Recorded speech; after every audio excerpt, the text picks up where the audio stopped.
En la bibliografía está presente todo lo último. Asimismo, voy a mencionar algunos datos y algunas guías importantes para que tengamos en cuenta y podamos en su momento repasarlas, ¿no?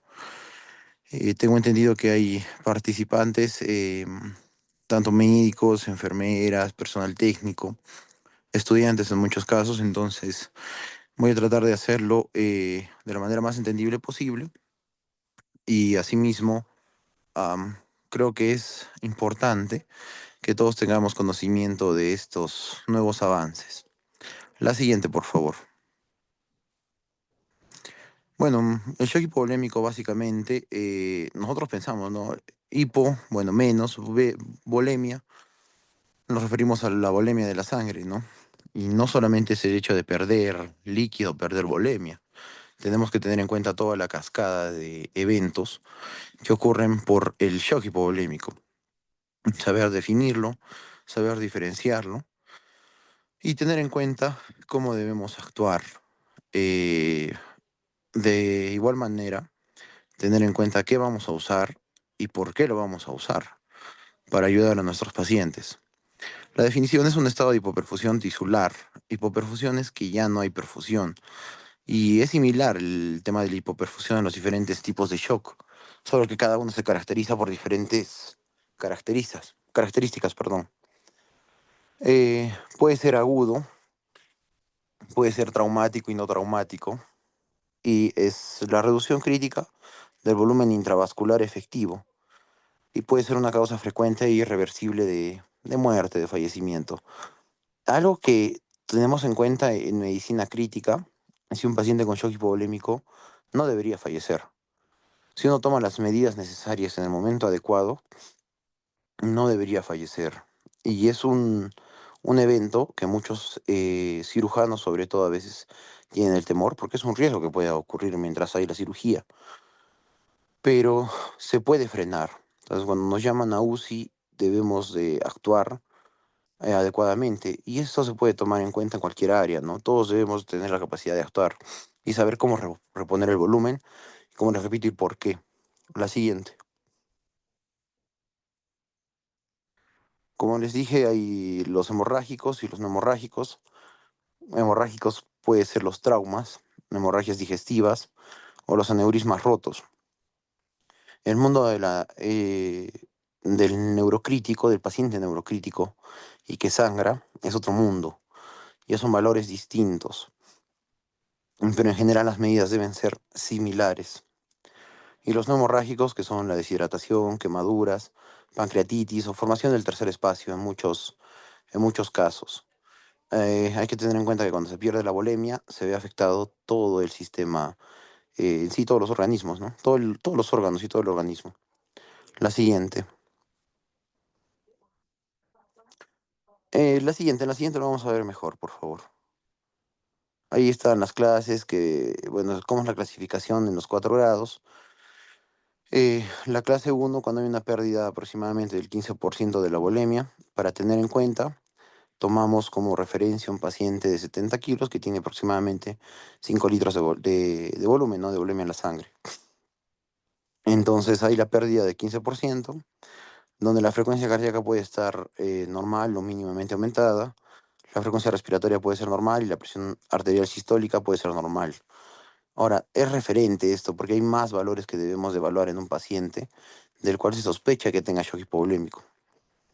En la clase 2, cuando hay una pérdida del 15 al 30%, ya empieza a verse alterado las demás funciones vitales, como la frecuencia cardíaca, la frecuencia respiratoria o la presión arterial. Si se ve afectada la presión arterial, se ve afectado el gasto cardíaco. Si se ve afectado la presión arterial, también se ve afectado el índice cardíaco. Y vamos a llevar, hay niveles que les voy a comentar después, para tener en cuenta que ya un paciente puede, puede sufrir de algo irreversible y es peligroso para la salud. Clase 3 cuando hay una pérdida del 30 al 40%, ya la frecuencia cardíaca está más aumentada, aproximadamente mayor a 120. La frecuencia respiratoria ya es mayor a 30 y la presión arterial sistólica está disminuida. Si la presión arterial sistólica está disminuida, la presión arterial media va a ser menor. ¿Y esto con qué se conlleva? Con la presión de perfusión. La presión de perfusión es la presión arterial media menos la presión de un órgano, de un continente, o sea, menos, por ejemplo, que para saber la presión de perfusión cerebral es la presión arterial media menos la presión intracerebral, por ejemplo. Entonces, por eso les decía que neurocrítico es otro mundo, porque es algo muy especial. Y nosotros tenemos que tener en cuenta que la presión arterial media, para asegurar que los órganos estén perfundidos y la mortalidad no se eleve, debe ser mayor o igual a 65 milímetros de mercurio. Pero en el neurocrítico no pasa esto, porque la presión de perfusión cerebral es de 60 a 70 milímetros de mercurio. Entonces debemos de llevar sobre esto a una presión arterial media para asegurar la perfusión cerebral.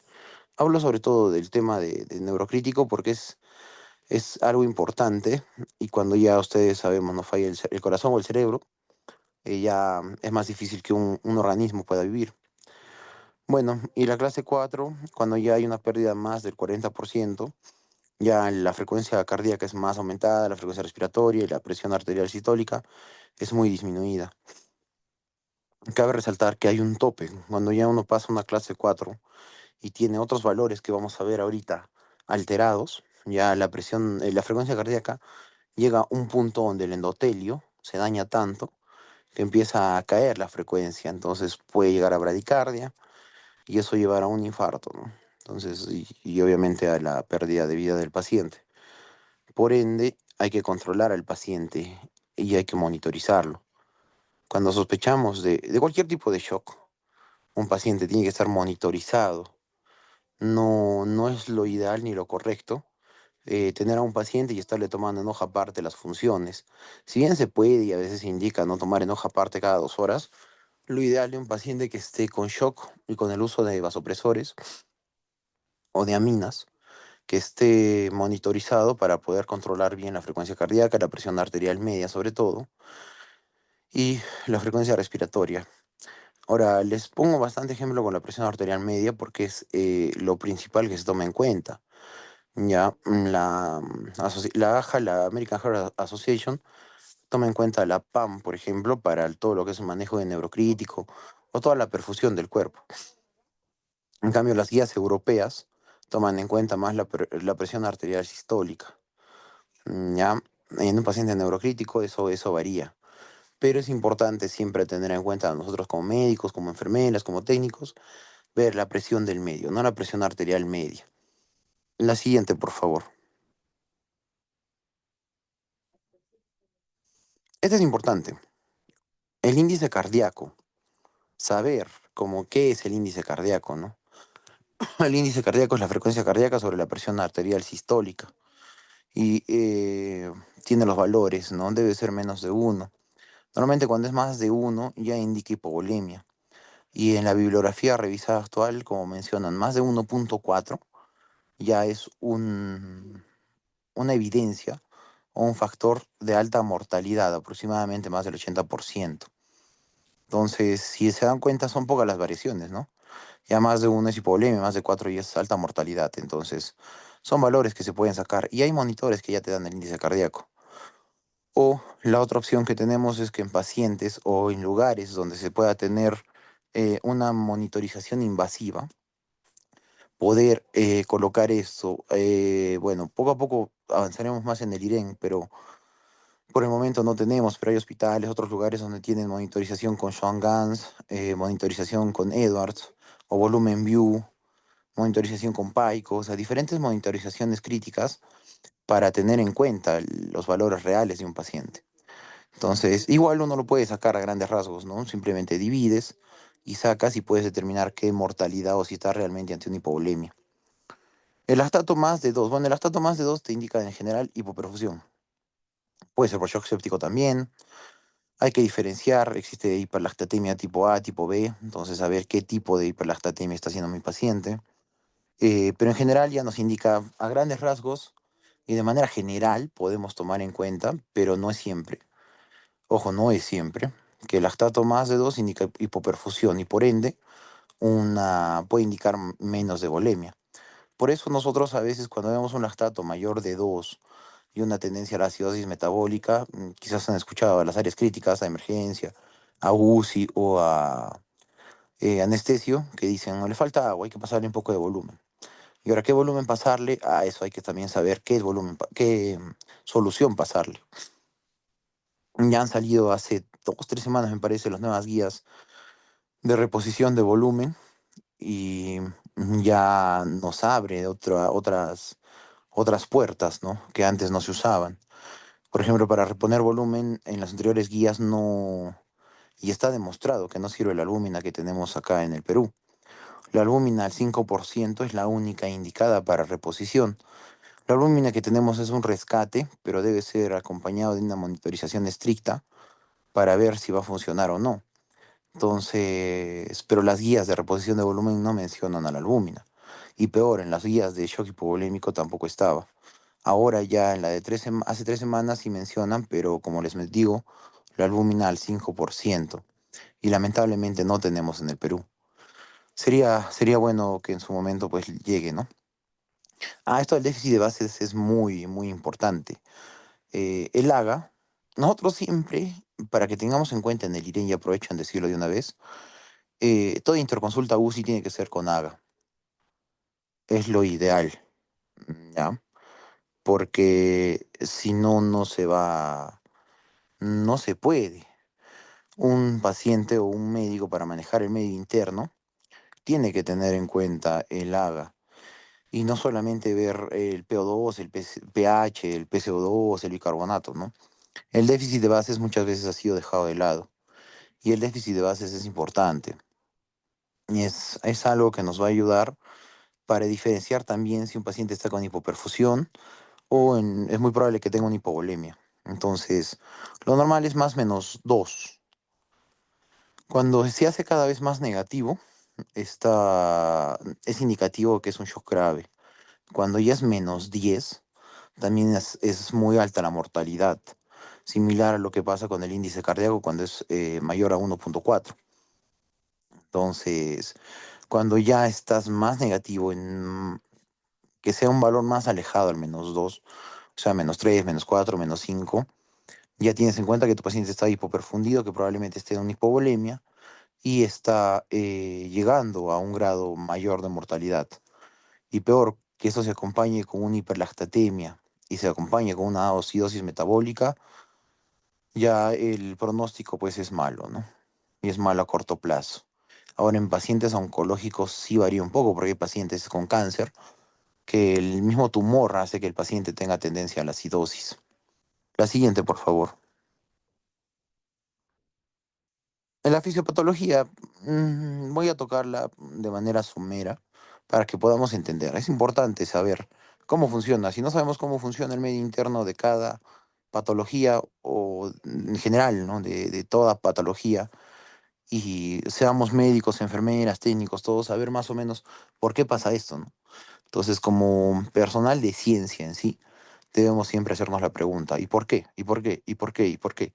Si no decimos el por qué y no lo explicamos, no vamos a saber cómo actuar y todo lo vamos a hacer simplemente mecanizado, ¿no? En la disminución del retorno venoso, o sea, o la disminución en general de la volemia va a disminuir, eso disminuye la precarga y eso disminuye el gasto cardíaco. Eso se ve influenciado con la presión arterial. Por ende, hay una compensación, puede haber taquicardia, hay una vasoconstricción periférica, y esto es a expensas de qué? A expensas de la circulación esplácnica, pero como hay una vasoconstricción esplácnica para tratar de mantener la presión, a la vez hay menos flujo sanguíneo hacia todo el sistema, a toda la circulación digestiva, al plexo solar, a las arterias mesentéricas, a las mismas venas, a la vena porta. Entonces, como hay menos aporte a estos vasos sanguíneos grandes, va a llegar menos al corazón, de igual manera sufre. Entonces, la presión esplácnica también se ve directamente influenciada sobre el gasto cardíaco. Pero lo importante que el corazón trata de mantener es mantener un mejor gasto cardíaco, entonces trata de aumentar la precarga con esto, ¿no? Con la vasoconstricción de la parte esplácnica, de la piel, de lugares distales. Por eso cuando tenemos un shock severo, vemos que tengan cianosis distal. Y si ya existe esto, ya hay un daño en el endotelio. Y si hay un daño en el endotelio, va a haber un mayor consumo de factores anaerobios, o sea, todo el mecanismo anaeróbico se va a ver dañado y por ende va a haber mayor producción de lactato y el lactato va a empezar a subir. El lactato o toda la parte mala por donde se filtra por los riñones. Y si hay una hipoperfusión también porque la arteriola aferente se activa el sistema renina-angiotensina-aldosterona, hay vasoconstricción de las arteriolas renales y esto para tratar de compensar la presión arterial. Y si está subiendo el lactato por la activación anaeróbica, produce el lactato, no empieza a salir por el riñón o no hay una depuración correcta del lactato, hay una hiperlactatemia en el AGA. Y esto quiere decir que el paciente está ya en un grado de hipoperfusión mayor y severa. Y al tener hipoperfusión no está llegando correcta perfusión, correcta oxigenación a los órganos principales. O sea, ya está fallando el riñón, el corazón, el cerebro y el endotelio en general. Entonces, por eso un paciente llega a una falla multiorgánica. Y uno de los indicadores también que un paciente tiene hipovolemia es el flujo urinario menos de 0,5 mililitros por kilo por hora. Entonces, tener en cuenta que los valores normales es de 0,5 a 2,5. No es de 0,5 a 1, como te enseñan en la universidad de manera general. Entonces, cuando ya es menos de 0,5, ya un paciente está oligoanúrico. Y cuando llegas ya a anuria, ya es indicativo de mayor severidad de hipovolemia. Entonces, toda esta compensación hace que haya taquicardia. También más gasto cardíaco produce que haya la activación de catecolaminas, de los mineralocorticoides, entonces de los glucocorticoides. Como esto sube, el paciente empieza a hacer hiperglicemia de estrés. Y como hay mayor catabolismo, hacen la famosa hiperglicemia de estrés. Y en los últimos estudios se ha visto que es relacionado directamente al trabajo y al gasto cardíaco que hay por la taquicardia que está haciendo un paciente.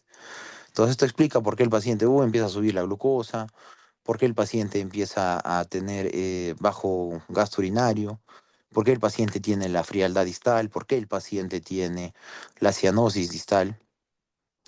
Y es importante, ¿no? Entonces no nos olvidemos el endotelio. El endotelio es el órgano más grande del cuerpo. Asimismo, en el endotelio se produce toda la cascada de la coagulación. Si se ve alterada, se va a alterar todo. Por eso un paciente con hipovolemia, cuando ya transfundes, pasas volumen y llegas a un grado severo, puedes tener eventos de coagulación intravascular diseminada, donde ya el paciente no va a coagular, o cuando llegas a tener una buena reperfusión, hay el síndrome de reperfusión, y el síndrome de reperfusión es simplemente el activar nuevamente el endotelio, pero ya está dañado. Entonces va a empezar a liberar toxinas. Metes volumen, jalas todas las toxinas, se va por todo el cuerpo y haces una respuesta severa. Y puede terminar falleciendo el paciente por esto, si no se hace cuidadosamente y con la monitorización correcta. La siguiente, por favor. Por ende, bueno, lo que he explicado, ¿no? Entonces, ¿por qué se produce la acidosis láctica? Ahora, también hay una inflamación, disfunción endotelial y la coagulopatía. Es justo lo que he explicado previamente. La siguiente. Esto lo puse porque me pareció importante para no olvidarnos. Entonces, no solamente es ver el corazón, no solamente es ver la presión arterial, no solamente es ver cómo está el paciente. Ahora hay que controlar la glucosa. Eh, Antes de decirles qué significa cada imagen, la glucosa es importante controlar porque también la glicemia elevada daña los órganos y a la vez es un indicador si está mejorando lo que queramos ver del cuerpo. Si un paciente tiene edema cerebral, por ejemplo, y hace glucosa alta y no para y llega a infusión de insulina, quiere decir que todavía el edema cerebral está perdurando. Si un paciente estamos, como en este caso, en shock hipovolémico y tenemos una hiperglicemia y requiere infusión de insulina, tenemos que hacerlo. Y esto nos quiere decir que todavía el paciente está con una anoxia o se está haciendo un daño endotelial permanente. Es importante ver la glucosa. Entonces, doctores, licenciados, personal técnico, no olvidar la glucosa. Y ahora las últimas guías ya no toman en cuenta los valores de 200, de 180, sino de 150. Y si no tenemos en cuenta esto y no se inicia la infusión de insulina y se siguen los protocolos últimos adecuados, y simplemente le pasamos bolitos, bolitos y lo dejamos como algo somero, estamos perdurando el daño para el paciente. Este es el endotelio. Tenemos tres imágenes ABC. En la primera tenemos el endotelio normal. Como ven, tiene el glucocálix, el lumen vascular. Como el glucocálix está más o menos parejo y es adecuado como se debe ver. Y esta es una vista, como dice ahí, de 0,1 micras. Entonces es algo súper pequeño, vista microscópica. En la imagen B vemos un síndrome de reperfusión donde ya se ha barrido el glucocálix y teóricamente ha habido mayor producción de toxinas para el cuerpo. Y en la imagen C tenemos el daño por shock hipovolémico, ¿no? Cómo ya se va alterando el glucocálix y cómo esto va a llevar a que después se ve toda la cascada inflamatoria y todas las reacciones que tiene el cuerpo. La siguiente. La clínica, bueno, también es parte de lo que he ido mencionando. Eh, bueno, como se dan cuenta, yo voy a tratar de explicar cosas porque se supone que es lo ideal, ¿no? No solamente ponerles ahí letra, letra, letra y no explicarles. Y asimismo incentivarlos a ustedes para que lean algo más. Entonces, como alguna vez les he dicho a algún residente, a algún médico, no, no nos crean. Simplemente evalúen lo que les estamos exponiendo y ustedes mismos vayan a revisar. Por eso les he puesto la bibliografía para que lo empiecen a leer, por favor. La clínica, un paciente va a presentar taquicardia, hipotensión, piel fría, pálida, oliguria y confusión. Justamente por lo mismo, porque hay una también encefalopatía, tanto por las toxinas como también por la falta de hipoperfusión cerebral. Y cuando un paciente llega a hipovolemia severa, puede llegar a paro, puede haber hipoxia cerebral y al futuro daño cerebral, ¿no? Eh, el tema de la distensión yugular, hay que evaluar siempre la ingurgitación yugular que le decimos nosotros. Si está preservada, si colapsa, si un paciente está congestionado. Evaluar clínicamente el hígado, palpar abdomen, ver si está congestionado, de repente le hemos puesto mucho volumen. Y el tiempo de llenado capilar, que se habla, manera general se sigue hablando mayor de 2 segundos y algunos hablan más de 3 segundos. Pero es importante ver, y sobre todo el llenado capilar, donde se ve. Mencionaba en los últimos metaanálisis que el estudio principal o la evaluación principal del llenado capilar se ve en el dedo grueso de los pies. Entonces, por eso en las áreas críticas tenemos a los pacientes desnudos. Y muchas veces los familiares te dicen, no, pero señorita, doctor o licenciada, ¿no? Pónganle media a mi familiar. Y no, no se trata de eso. Entonces ya el tema de la temperatura no se regula bien cuando un paciente entra a un tema crítico, sea ventilación mecánica o esté siendo operado. Por eso entran desnudos, ¿no? Por eso están así solamente con una bata, para evaluar todo el cuerpo. Si no, no tiene sentido. Entonces, son ideas en general de la comunidad que nosotros como personal debemos desenterrar a la gente, ¿no? Que no necesariamente por estar desnudos pues se va a enfermar o va a dar neumonía, eso no. Una neumonía es por bacterias, por virus, no es por el frío. Es como las costumbres antiguas, ¿no? El niño se enferma porque come helado, ¿no? Eso es mentira, ¿no? Si bien varían las defensas y puede ahí atacar un virus, una bacteria, es por eso, no es por el frío. La siguiente, por favor. La evaluación, no olvidarse, haga, es importante el haga. Si no tenemos haga, no vamos a poder evaluar el paciente. Eh, por favor, licenciadas, todos, ¿no? Cuando manden una interconsulta UCI, siempre evaluar si el paciente cuenta con haga, porque el médico hace la interconsulta, se olvida del haga, mandan y ponen corrección del medio interno. ¿Qué voy a corregir si no tengo haga? Se puede corregir con clínica, pero va a ser algo somero y no va a ser algo exacto. Y al no manejar cosas objetivas, estamos yendo en contra de la parte ética, ¿no? De todo lo que es salud. Estamos haciendo una injuria al paciente. No estamos tratando realmente lo que es. Nos va a servir para evaluar el lactato, el déficit de bases. Obviamente, si mi paciente está perdiendo sangre, sospecho de hipovolemia, tengo que evaluar la hemoglobina, el hematocrito, hacer las pruebas de la coagulación, pedir los tiempos. No es pedir solo TP y NR. También existen otros valores. Y el que nosotros reclamamos es el TTPA, porque son diferentes cascadas. Ya eso hay que revisarlo cada uno. No es tema actual, pero hay que ver la cascada de la coagulación, ¿no? Cada uno va por diferentes vías y cada uno se compensa de manera distinta. Entonces, si no se pide completo, no voy a estar evaluando bien a mi paciente. La PVC, pero eso sí ya cuando tengamos algo objetivo, ¿no? Antes por catéter se medía la PVC y salieron los estudios que eso es inexacto. Solamente la presión venosa central sirve cuando un paciente tiene algo objetivo, tanto un Swan-Ganz, tanto un volumen View.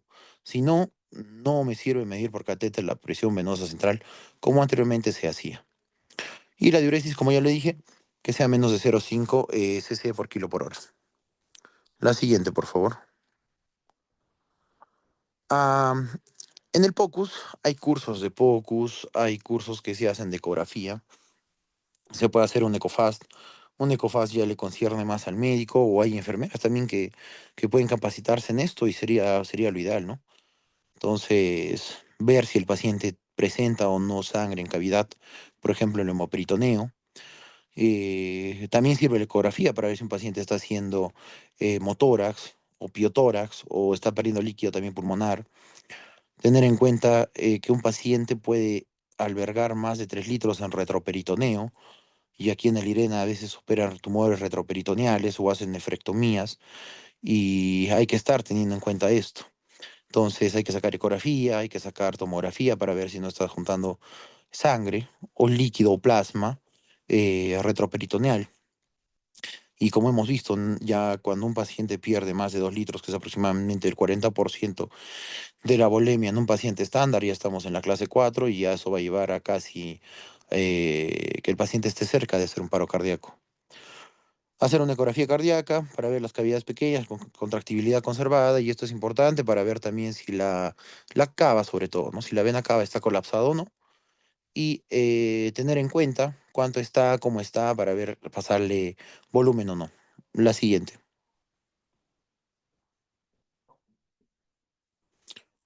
Saber los diagnósticos diferenciales, como el shock cardiogénico, principalmente porque el cardiogénico tiene significación yugular elevada, hay distractores, el shock distributivo, que ver si el paciente tiene piel caliente o hay una vasodilatación, y en shock obstructivo, como puede ser un taponamiento, un TEP, un neumotórax a tensión, y evaluar cada uno. Entonces, hay que saber ante qué estamos del paciente, ¿no?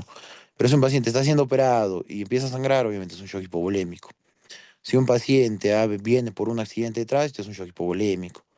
Un paciente le estamos colocando un catéter, empieza a sangrar profusamente porque no revisé los valores, porque no tuve los tiempos de coagulación correctos, empieza a sangrar, es un shock hipovolémico. Entonces sospecho más de hipovolemia. La siguiente.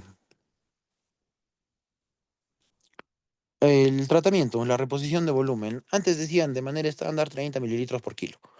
En los pacientes ancianos o adultos mayores más de 65 bajaron a 20 mililitros por kilo, que es lo que dice la mayoría de guías. Pero ahora te dice reponer volumen evaluando. Vas evaluando, sacas AGA, pues el AGA se puede sacar cada hora, cada 2 horas. Por eso es importante que en el IREN siempre tengamos AGA permanentemente. Evaluar, hacer una ecografía cardíaca, ver cómo están mis cavidades, evaluar el llenado capilar, evaluar la incrustación yugular, evaluar el hígado, evaluar los ojos, las pupilas para ver si ya no le sobrecarga a mi paciente y está con quemosis. eh, no olvidarse el lactato, el AGA en general. Recomiendo y creo que es necesario que tanto médicos como enfermeras y enfermeros manejen lo que es un AGA y por lo menos saber reconocer lo principal, una lectura de de AGA correcta. Entonces, evaluar, es ir evaluando, tiene que ser algo dinámico, no simplemente es pasar por pasar. Ahora, ¿cuál es el principal o la principal solución que elegimos para pasar a un paciente? Como se han dado cuenta, yo recuerdo cuando recién llegué al IREN hace más de año y medio, no tenían mucho lactato en el IREN, no había mucho pedido de lactato, estaban acostumbrados al cloruro, a la poligelina, a la solución polielectrolítica, pero el lactato sigue siendo la principal elección. Después viene la solución Harman y todo. Ahora hay estudios que comparan el lactato sobre el cloruro. Si bien son cristaloides que van a ampliar el intravascular, el cloruro, cuando ya sobrepasas el límite, vas a tener una acidosis hiperclorémica, hipernatremia, y esto va a injuriar más al cuerpo, va a injuriar más al corazón, va a injuriar más a los riñones y puedes dañar el cuerpo. Tú tienes que tomar AGA, y en el AGA ya si tienes el sodio bajo, el cloro bajo, puedes ir pasando, pasas tu volumen, luego vuelves a controlar con otro AGA y ves cómo va todo, ¿no? En cambio, el lactato es una solución un poco más fidedigna, excepto en qué caso, en pacientes neurocríticos. Un paciente que venga, que empiece a hipotensar y tiene un cáncer en cerebro, por ejemplo, o pacientes que tienen metástasis cerebrales, no se recomienda tanto el tema del lactato, porque el lactato peruano, el lactato que se prepara acá, es hiposmolar. Entonces no tiene la osmolaridad tanto como lo tiene el cloruro, ¿ya? Entonces, el lactato no nos sirve para pacientes neurocríticos. Obviamente tampoco la polielectrolítica, y sinceramente ya cada vez es menos usada y menos recomendada en las guías. Y las gelatinas, como la poligelina, es una solución de manera rápida para mantener. Y en lo único que está indicado las gelatinas, la poligelina, es cuando no tienes ninguna otra solución. Ya porque las gelatinas se ha visto que también eh, van a causar una acidosis y pueden taponar el riñón. Entonces, te van a expandir por momentos, momentáneamente, el intravascular, pero no va a servir como una solución que permanezca, ¿no? Entonces, como repito, ya se ha desestimado las gelatinas, no se debería usar, excepto no tengas otra cosa que usar. Y donde sí se recomienda es cuando no tienes para transfundir a un paciente y debes usar algo, entonces sí puedes usar las gelatinas. Por ello la poligelina. La polielectrolítica es de manera fácil, ¿no?, de usar, pero hay que tener en cuenta que la poligelina también tiene potasio alto. Y cuando un paciente entra en fase catabólica o anaeróbica, también produce, va a tener más radicales libres, y va a tener más acidosis. La acidosis hace que salga el potasio al intravascular y si esto llega muy alto, va a llegar al corazón y va a haber parada cardíaca. Entonces hay que tener apoyo hemodinámico y los cuidados críticos. Por eso sería ideal poco a poco que la UCI crezca un poco más, incluso tengamos áreas aisladas, porque como se han dado cuenta últimamente, para lleno, ¿no? Y es lo que pasa en un hospital, siempre debería ser así, ¿no? Si un paciente que está hemodinámicamente inestable está tendiendo a tener un shock, debería pasar a UCI siempre y cuando sea recuperable. O en el caso de los pacientes oncológicos, pues evaluar el SCOG, el Karnofsky, conversar entre asistentes y ver si el paciente va a tener chances para pasarlo sí o no a la UCI, dependiendo también la disponibilidad de camas. La siguiente, por favor. Como les dije, iniciar, bueno, prácticamente es lo que ya mencioné. ¿Por qué 20? ¿Por qué 30? Ya lo dije, pero eso es relativo de acuerdo a lo que vayas controlando en tus pacientes. La siguiente, por favor. Para la transfusión masiva hay varios estudios. El principal que todos debemos conocer es el EMO+2, ¿ya? EMO+2 con H. Obviamente no lo voy a exponer porque es un protocolo largo, pero sería bueno leerlo. Y ahí son transfusiones activas. Esto lleva a pensar de que todavía nos falta en el IREN tener más disponibilidad de hemoderivados. Y obviamente es entendible porque no toda la gente pues llega a donar. Y tengo entendido que varias clínicas se alimentan del IREN, ¿no? Por ejemplo, la clínica San Juan pide al IREN, ¿no?, algunos hemoderivados. Entonces, deberíamos tener bancos de sangre grandes para poder abastecer correcto y hacer una correcta activación de protocolos. Y hacer un protocolo de hemorragia masiva, un protocolo de shock hipovolémico como se hace en otros lugares. Entonces, ahí se debe activar el protocolo si es una pérdida mayor al 30%. Lo recomendable es un paciente, uno ve o sabe que está ante un shock hipovolémico, debe empezar a transfundir 1-1-1. Esta relación es la principal y la más demostrada en todos los metaanálisis. Un paquete globular más un plasma y una féresis plaquetarias, ¿ya? Incluso te dicen que puedes pasar los plasmas que sean necesarios y hay que saber la dosis correcta. Entonces, de cuánto a cuánto por kilo, ¿no? Pero se debe transfundir. E incluso decían que por cada pérdida que tú tengas de hemoglobina, por cada punto que tú tengas de hemoglobina, se podía justificar para hacer una transfusión activa de plaquetas. Y si tú ves que tienes por cada 10.000 de plaquetas que tú perdías, se pasa una féresis plaquetaria. Entonces, si se dan cuenta, es una activación brava. Pero hay que tener en cuenta que cuando uno también transfunde mucho, en los paquetes globulares vienen con citrato, el citrato quela el calcio. Y al quelar el calcio va a haber hipocalcemia, por eso se debe pasar gluconato de calcio, pero evaluado de acuerdo al AGA. Si tenemos hipocalcemia, podemos llevar a un paro cardíaco. De igual manera, si yo no yo estoy transfundiendo un montón de hemoderivados, hay uno que es el TRALI, es la injuria pulmonar asociada a transfusión sanguínea. Entonces, y un paciente puede terminar peor y más grave intubado si no hacemos la corrección y la compatibilidad necesaria. Pero en casos extremos, poder transfundir a un paciente, ¿no? Como ya sabemos, el O negativo, que es dador universal, y en lo posible tener una buena compatibilidad. A veces no se va a lograr y tenemos que saber cómo actuar, pero es importante la transfusión. Y en estos casos, si no tengo que transfundir, sí puedo usar gelatina, pero solo en estos casos, si no, no puedo usar poligelina. No me sirve, no es de rescate. Si quieren rescatar a un paciente, usen lactato o en todo caso cloruro, más que, que la poligelina. Bueno, el calcio, como yo los dije, el fibrinógeno también, evaluar el fibrinógeno, eso es importante, para saber si voy a necesitar crioprecipitados o no. Y es como parte del protocolo también pedir fibrinógeno. La siguiente. Bueno, toda esta es la cascada. Ya, acá podemos evaluar, podemos ir viendo. Entonces, eh, no olvidarnos del endotelio. Por eso es gráficamente importante ver esto, ver los gráficos y saber dónde se produce cada cosa, ¿no? El ácido láctico, eso. Y eso es importante también conocerlo por todos nosotros. La siguiente, por favor. Ya, el ácido tranexámico. Este es otro tema muy importante que también quiero conversarlo. ¿Ya? El ácido tranexámico existe, el estudio CRASH. Hay CRASH 1, CRASH 2, CRASH 3. Entonces, en los CRASH, en el estudio CRASH, te dice cómo usar el ácido tranexámico. Está desestimado usar el ácido tranexámico cada 8 horas por más de 72 horas. No sirve. ¿Ya? En los estudios te dice que no. Por costumbre lo usamos. Por costumbre estamos pensando en usar cosas. ¿Podemos salirnos de protocolo? Sí, pero bajo fundamento. Y se ha demostrado que cuando tú usas más de 72 horas cada 8 horas el ácido tranexámico, o estamos produciendo o podríamos producir un estado de hipercoagulabilidad.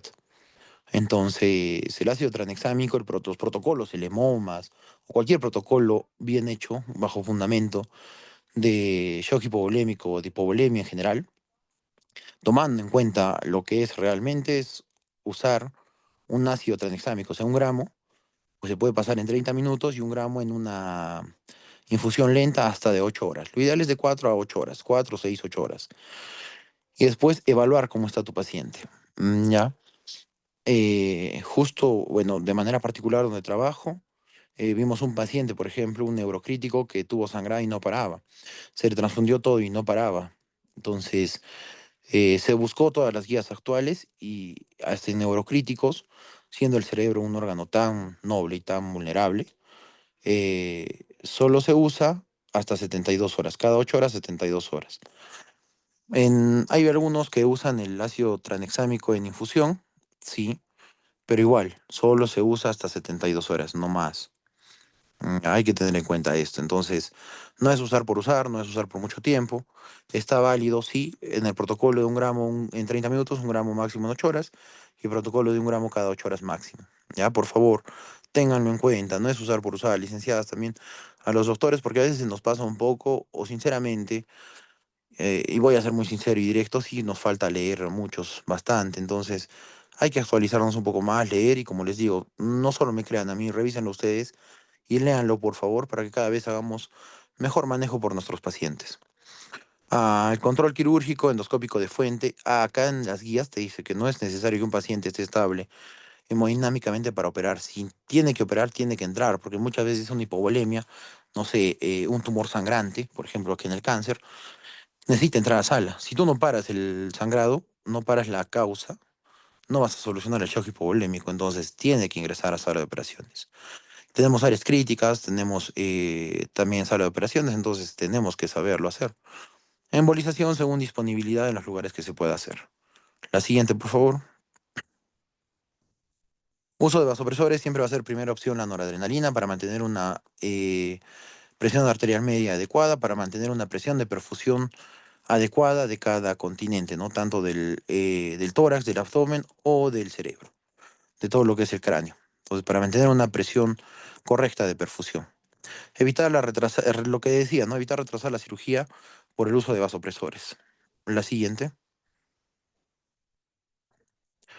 Se debe hacer un control quirúrgico o endoscópico en su caso, en los tumores o en las úlceras o algo sangrante gastrointestinal. Y la reposición dirigida por metas, eso quiere decir controlar siempre, ¿no? No dejarlo pasar. Siempre va a estar el lactato en primera instancia. Como les digo, un lactato más de 10 ya la mortalidad es más de 80%, el paciente se va a morir o es muy probable que fallezca y requiere ser intubado. Un paciente con lactato alto también es indicativo de intubación. Un paciente con una acidosis severa es indicativo de intubación. Un paciente con vasopresores altos es indicativo de intubación. Ya, entonces, antes de llegar a esto se puede prevenir. Y el AGA se debe tomar de acuerdo a necesidad. No es, a ver, me acuerdo hoy día, mi paciente se chocó, le tomo AGA. No, porque ya ahí lo puedes encontrar mal. El AGA, por lo menos, en un paciente hospitalizado que sabes que ha sido una cirugía grande, que has tenido algo, una anoxa o una injuria severa, pues tomarle por lo menos una vez al día o 2 veces al día, mínimo. Por eso en las consultas los de UCI dejamos, no haga cada 8 horas, haga cada 6 horas, y como les digo, si estamos ante una emergencia, puede ser haga horario. Ya es importante controlar a nuestros pacientes. La siguiente. Bueno, el algoritmo, eso ya lo hemos visto, ¿no? Es todo lo que he explicado básicamente. La siguiente. Los cuidados en UCI. UCI vamos a estar atentos y vamos a ofertar cada vez que podamos, tengamos cama. Y como les digo, pacientes recuperables. Hay que tener en cuenta esto y no meter por meter a un paciente también. Como ya pasó, ¿no? Pacientes mal, que están con lactato alto, los induzco a un procedimiento, al momento de ponerle sedación, se va a morir. O un paciente que está con hipovolemia severa, yo lo cedo más, probablemente me haga paro. Entonces, hay que evaluar al paciente completamente. Y siempre tratar de consultar a UCI en el momento correcto y con las armas correctas. Si no me dan a mí las armas, como les digo, no los puedo ayudar. Entonces, no es porque no querramos, o no es porque no nos queremos llevar a un paciente por X o Y motivo, sino hay razones. Hay que evitar la hipotermia. Acá deberíamos tener también mantas térmicas para hacer. Incluso habían estudios que te decían que la reposición se tiene que hacer con cristaloides calientes, ya con una temperatura entre 36 y 37 grados, para ayudar al paciente, porque también la hipotermia severa es mala y llevas a un estado catabólico. Hay que controlar la coagulopatía, saber cuándo ventilar y darle un soporte multiorgánico en general. La siguiente. El pronóstico, insisto, depende de la rapidez de la intervención y magnitud del shock. Complicaciones, en general, ¿no? Síndrome de falla multiorgánica, la insuficiencia respiratoria, mucho volumen, como les dije, las acidosis severas que hacemos por cloruro, las hiperclorémicas, bicarbonato no se pasa por pasar también. Cuando un paciente está chocado va a ser acidosis y no quiere decir que le falte bicarbonato, no le falta volumen o le falta un mejor manejo. El bicarbonato cuando es severo también luego hacemos hipernatremia severa si no sabemos por qué. Saber si llegó un paciente hipoxia cerebral o no, saber cómo está el flujo urinario, o sea, es evaluarlo, es un manejo orgánico en general, y no solo para este tipo de shock, en general todo el manejo de medio interno de cualquier tipo de shock tiene que ser con todo lo que he mencionado, si no es difícil manejarlo, lo repito. La siguiente, las conclusiones, se debe hacer un buen diagnóstico, saber cómo reanimar, cuándo reanimar y cómo controlar la reanimación. Control de la causa, hay no olvidarse del síndrome de reperfusión, como le he dicho, que puede ser dañino. Cuando un paciente está ya mucho tiempo con esto, y cuando un paciente también tiene, tomar en cuenta, ¿no? Si un paciente tiene bajo flujo urinario, ver si no está haciendo una hipovolemia. Porque muchos dicen, ah, no, el paciente no orina, métele furo. Y lo terminas de hacer, le terminas de hacer más daño, ¿no? Entonces, subió el lactato más que ayudarlo. Una monitorización avanzada y trabajo en equipo. Entonces, conozcamos bien a nuestros pacientes, por favor. La siguiente. Todas las referencias de donde se ha sacado todo lo que he mencionado, un resumen que se ha realizado, pero ahí está. Si les es factible y es de interés de todos, pues leerlo y tener en cuenta esto. Entonces, tenemos que hacer en su momento, espero, cuando se logre tener más reuniones y los comités de guías, pues sacar el protocolo, la guía, el protocolo de activación de un shock hipovolémico, saber cómo actuar, ante qué estamos y leer bien. Ya, asimismo, no olvidarnos el hemomas, el crash, son estudios que si bien los vemos más en área crítica, es importante que todos conozcamos. El hemomas es conocido por todos. Debería ser una lectura de todos, ¿ya? Entonces hay que tener en cuenta esto. Eso sería todo. Muchas gracias.